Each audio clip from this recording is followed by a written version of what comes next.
Everyone ignored the Italian billionaire, until the waitress surprised him by speaking Italian. The whispers started the moment he walked in. Marco Ricci, worth billions but somehow still alone, sat at the corner table watching everyone pretend not to stare. What they didn't know was that he understood every single word they said about him, and tonight would change everything. "Just another rich jerk who thinks he owns the place," someone muttered as Marco adjusted his perfectly tailored suit. If only they knew the real reason he'd come to this small-town diner in the middle of nowhere, Pennsylvania. If only they knew what he was hiding. Sophia wiped her hands on her apron, exhausted from the double shift. One more table and she could finally go home. But when she approached the mysterious man everyone was gossiping about, something made her pause. The sadness in his eyes looked exactly like the one she saw in her mirror every morning. "Buonasera, signore. Cosa posso portarle da bere?" she asked softly. Marco's head snapped up, his eyes widening. For the first time in years, someone had spoken to him in his mother tongue, not because of his wealth, not because of his status, but simply as one person to another. "You speak Italian?" he asked, his voice barely above a whisper. "My nonna made sure of it," Sophia smiled. "Though I don't get much practice in this town." What started as a simple order turned into conversation.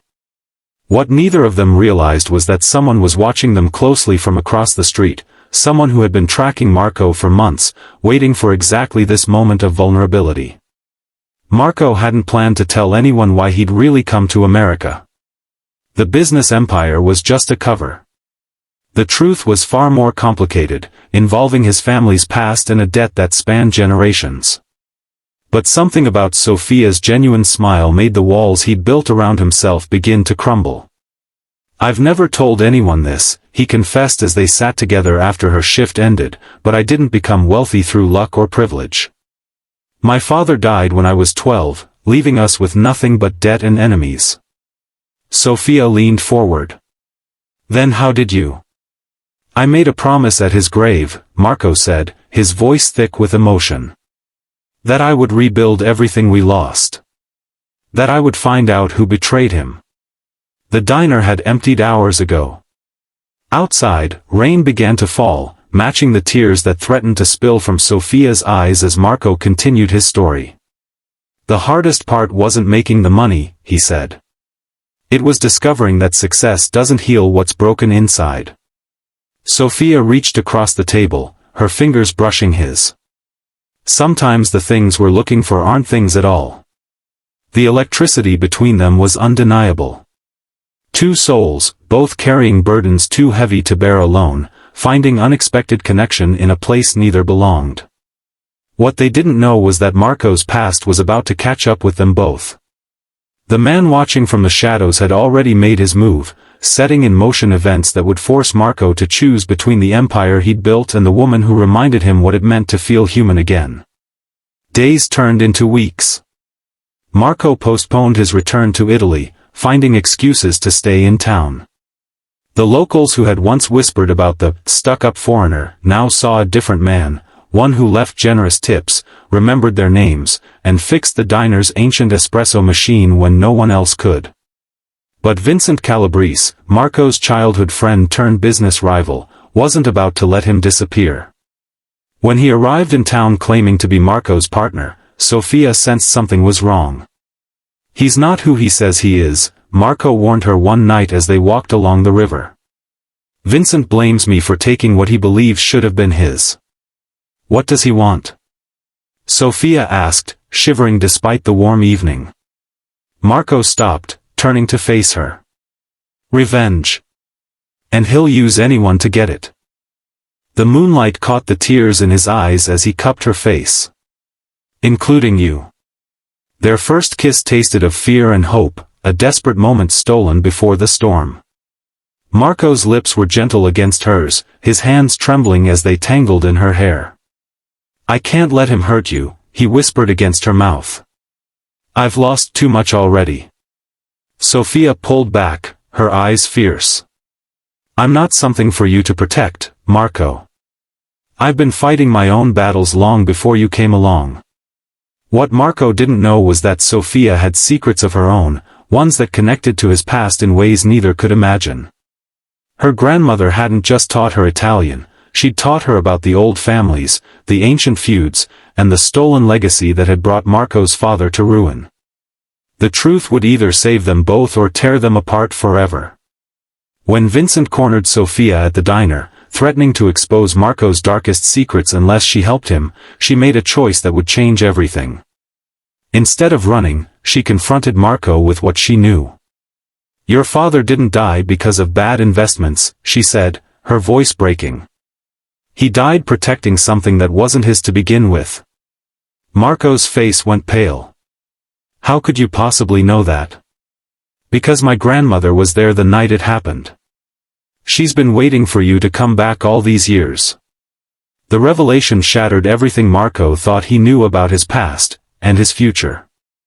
The fortune he'd built, the revenge he'd planned, all of it based on a lie. That night, as they faced Vincent together, Marco finally understood what true wealth meant. It wasn't in his bank accounts or his companies. It was in the courage of a waitress who chose truth over safety, who fought beside him not because of who he was, but because of who they could be together. "You can take the money," Marco told Vincent, intertwining his fingers with Sophia's. "It was never what I was really looking for anyway." 6 months later, the small-town diner had transformed into a gathering place where Italian was spoken as often as English, where Marco taught cooking classes using his mother's recipes, and where Sophia's grandmother finally shared the stories she'd kept hidden for decades. The billions remained, but they were being used differently now, funding education for underprivileged children, rebuilding communities, healing old wounds. And every evening, as the sun set, Marco would look across at Sophia and remember how a simple Italian greeting had changed his life forever. Sometimes the greatest fortunes are found in the most unexpected places. Sometimes the richest people are those brave enough to start again. But the story didn't end there. The night Sophia took Marco to meet her grandmother, Elena, changed everything. The elderly woman sat in her modest living room, surrounded by faded photographs and mementos from a life lived between two worlds.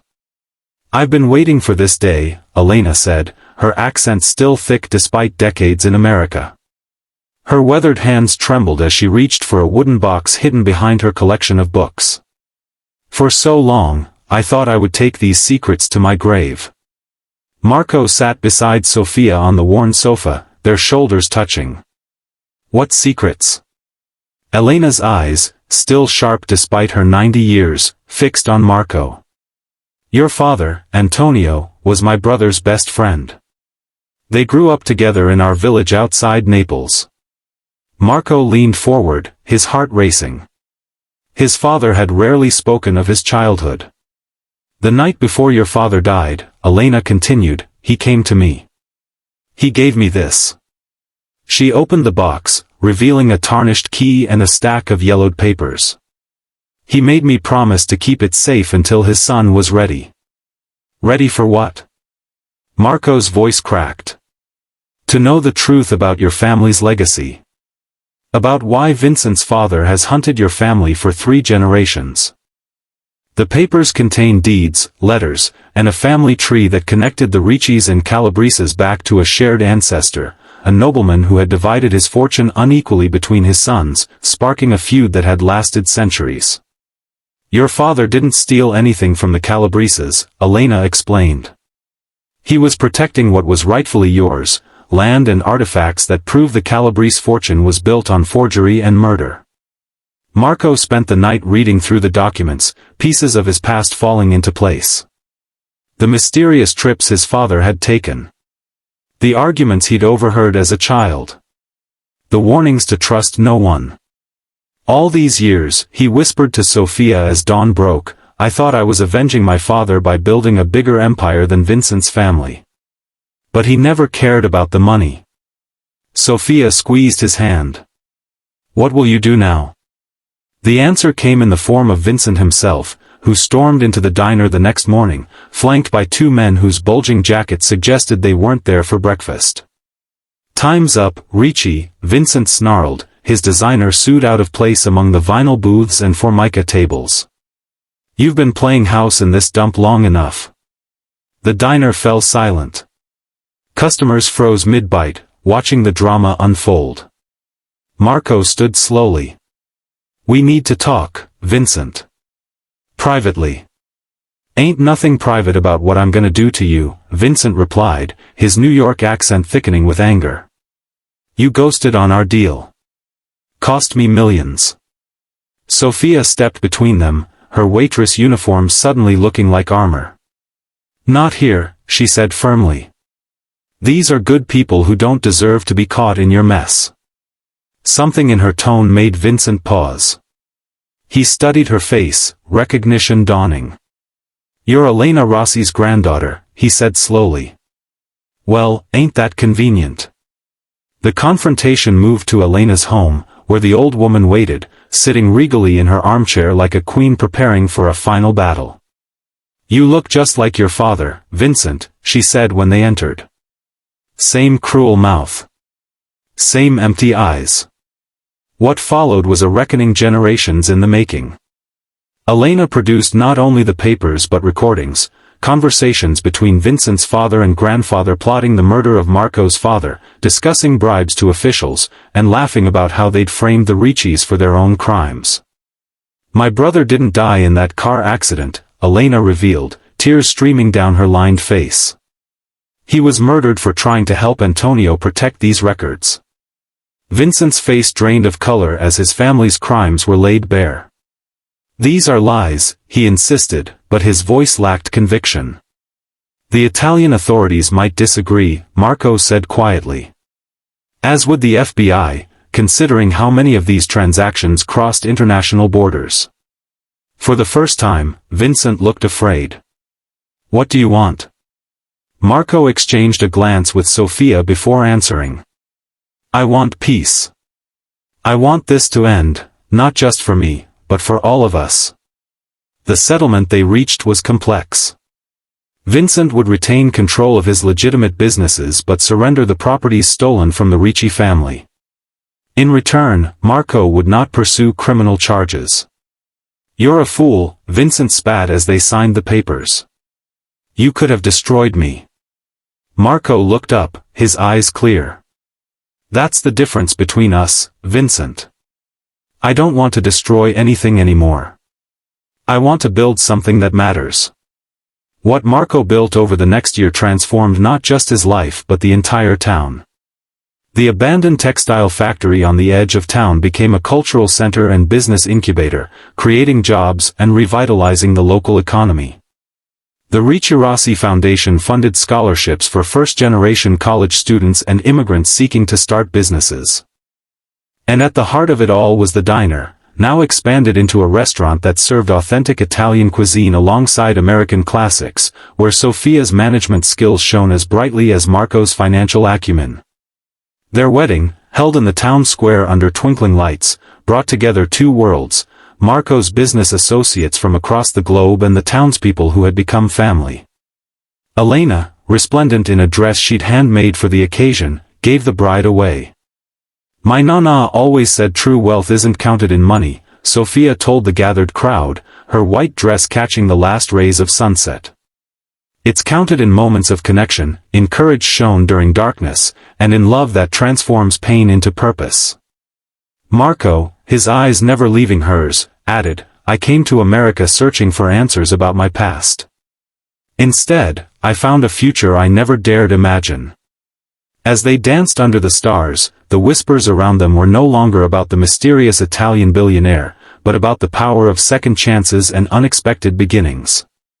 And when their daughter was born a year later, they named her Antonia Elena, a bridge between past and future, between loss and hope, between two cultures that had become one family's legacy of love.